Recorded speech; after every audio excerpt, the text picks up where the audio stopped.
And then that particular essence of energy, that Akashic essence, will reticulate and blossom into a type of form of the mind and mental function through the mental body.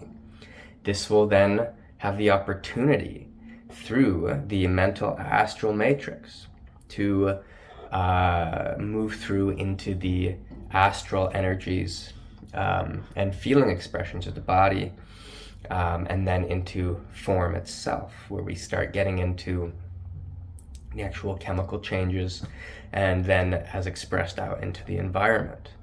So, lots of work to be done on the mind and a perception. What you might look at from a Buddhist standpoint is view, right? View.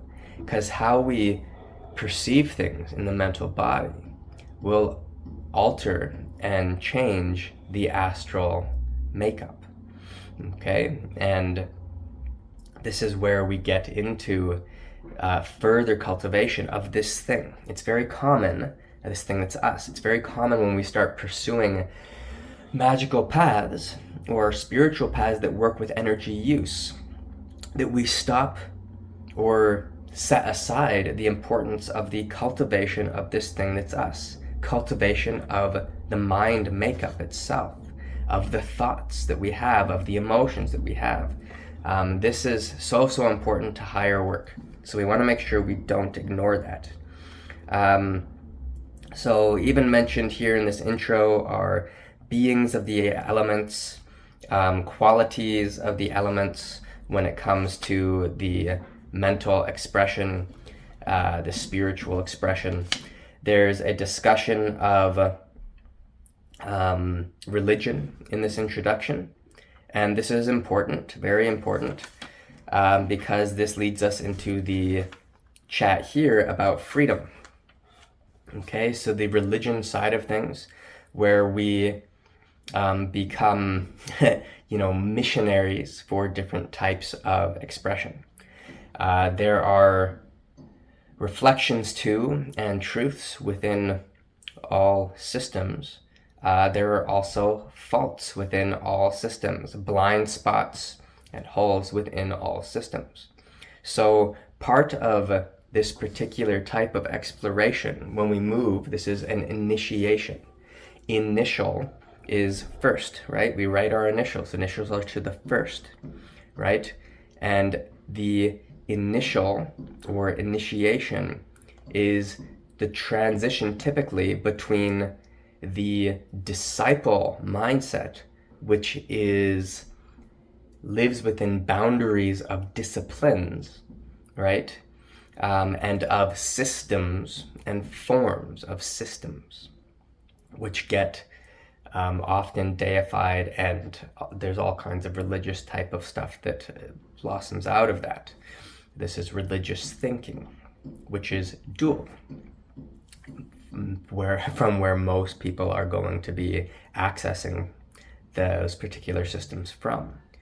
But the initiation is the movement from the disciple, the disciplined, formful, systemized mindset, to the initiate, which is an exploration from a space of freedom. This is very important. This is an initiation into Hermetics, not as Hermetics as a system. A lot of people will attach to it, but Hermetics as a expression of freedom. So forget the name Hermetics, right?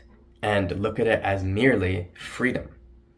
You are being exposed to tools for a free growth and education towards being an expression of the sovereign, autonomous God-man, as mentioned in this book, or enlightened human.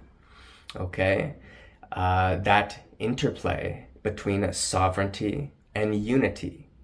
Unity with, to reference from this book, the divine providence, divine light, the divine human, the light human, the hue of light as it expresses through the man. You unify with that as it expresses through the human.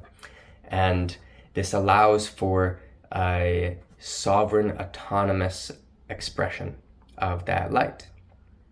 So in this discussion of religion, he mentions a few different religions, and those are fine. There is some stuff there, but it makes some very clear points here about moving beyond the point of religion, using the good aspects of any religious system and discarding that which is not useful. He also makes a very clear point, which I would say most people who get into this work will not really see when they look at it, because it requires a degree of evolution to understand the value in this, which is to not degrade anybody who is in a particular spectrum of their own development and wrapped up in a particular religion, wrapped up in a particular spiritual system, in a particular systematized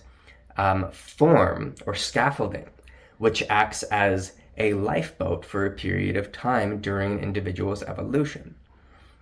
As you keep progressing through this work, you will start to see the necessities for different developmental stages, and you cannot degrade that. That's really common, really common.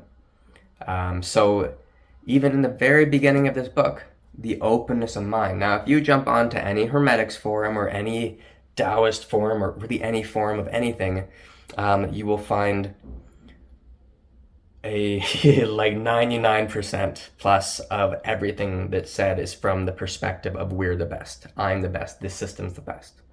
And we need that at a point in development to continue on. Because why would we continue on with something that we don't think is of high value? But that particular might look at it as like a mental dysfunction. This particular need starts to dissolve over time.